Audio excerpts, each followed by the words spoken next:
माननीय सभापति महोदय, नेहरू जी पर बहुत चर्चा होती है जब से इस संसद में आया हूं, और मैं इस नई सरकार के बाद ही सदन में आया हूं। बचपन में सोचा करता था पार्लियामेंट पहुंचूंगा, लेकिन आज एक कन्फेशन करता हूं, हमेशा अपने को विपक्ष में देखता था, तो विपक्ष में ही हूं। तो सर ऐसा है, मैंने कई दफा कहा है, 14 का चुनाव, 19 का चुनाव, 24 का चुनाव जवाहरलाल नेहरू नहीं हारे हैं, विपक्ष हारा है, कांग्रेस हारी है। 100 साल आप चुनाव जीतेंगे लेकिन नेहरू को फिर भी वहां खड़ा पाएंगे, क्योंकि अथॉरिटेरियनिज्म के खिलाफ पार्लियामेंट्री डेमोक्रेसी के प्रतीक हैं नेहरू। वो ढाल हैं, वो रक्षा कवच हैं। और मैं आपको बताऊं, हमारे नड्डा साहब ने जेपी का उद्धृत किया और मुझे अच्छा लगा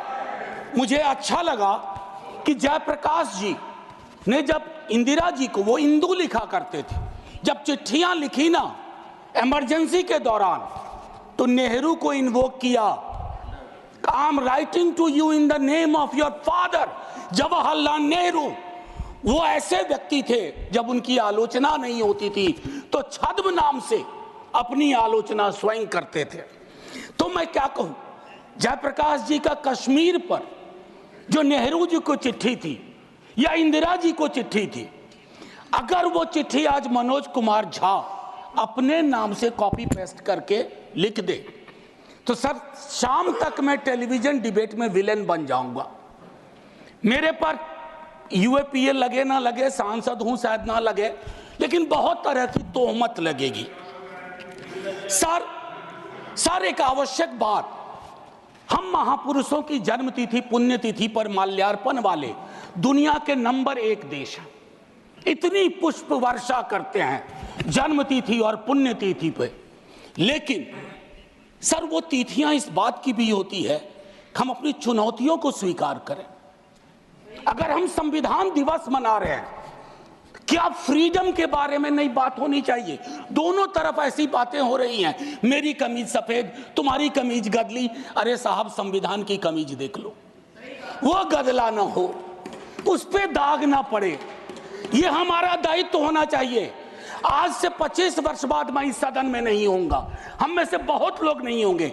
जब 100 साल पे चर्चा हो रही होगी, बहुत चर्चा होगी, लोग विश्लेषण करेंगे, जैसे आज हम करते हैं कि नेहरू को यह करना चाहिए था, नेहरू ने वो नहीं किया। 100 साल बाद कोई आपके बारे में टिप्पणी करे, मैं जीवित नहीं रहूं, संभवतः मैं सदन में नहीं रहूंगा, लेकिन वो भी अच्छा नहीं लगेगा सर, अशोभनीय लगेगा। टाइम मशीन नहीं है सर, नहीं तो मैं अपने सारे साथियों को 47-46 ले जाता। खून की नदियां बह रही थी दोनों तरफ, खून की नदियां, मंदिर में गाय काट के फेंकी जा रही थी, मस्जिद में सुअर फेंके जा रहे थे।